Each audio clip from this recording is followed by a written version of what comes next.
Hi guys, ఈరోజు వీడియోలో coconut banana milk shake చేస్తున్నాను. ఇందులో అడిషనల్గా బాదం అండ్ గుమ్మడి గింజలు యాడ్ చేశాను. అలాగే ఆల్మోస్ట్ షుగర్ యాడ్ చేయకపోయినా పర్వాలేదు, తీపిగానే ఉంటుంది. కానీ నేను షుగర్ యాడ్ చేశాను, నాకు కొంచెం తీపి అంటే ఇష్టము. ఇందులో షుగర్ నచ్చని వాళ్ళు హనీని కూడా వేసుకోవచ్చు అనమాట. అలాగే అడిషనల్గా ఇంకా ఎక్స్ట్రా డ్రై ఫ్రూట్స్ కూడా వేసుకోవచ్చు. ఇప్పుడు సమ్మర్ వచ్చేసింది కదా, బాడీ డిహైడ్రేట్ అవుతుంటుంది. అందుకోసం ఇలాంటివన్నీ తాగుతూ మన బాడీని డిహైడ్రేట్ అవ్వకుండా చేసుకుందాం. ఎక్కువగా వాటర్ తాగాలి, అలాగే జ్యూసులు తాగుతూ డిహైడ్రేట్ అవ్వకుండా అందరం ఆరోగ్యంగా ఉందాం. అలాగే కొబ్బరి పాలు తాగడం వల్ల రోగనిరోధక శక్తి పెరుగుతుంది.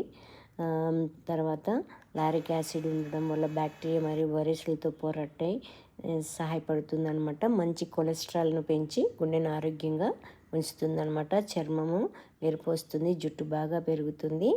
ఈ వీడియో కనుక నచ్చితే లైక్ చేయండి, షేర్ చేయండి, సబ్స్క్రైబ్ చేయండి. మీరు కూడా మిల్క్ షేక్ చేసి తాగండి. Thank you.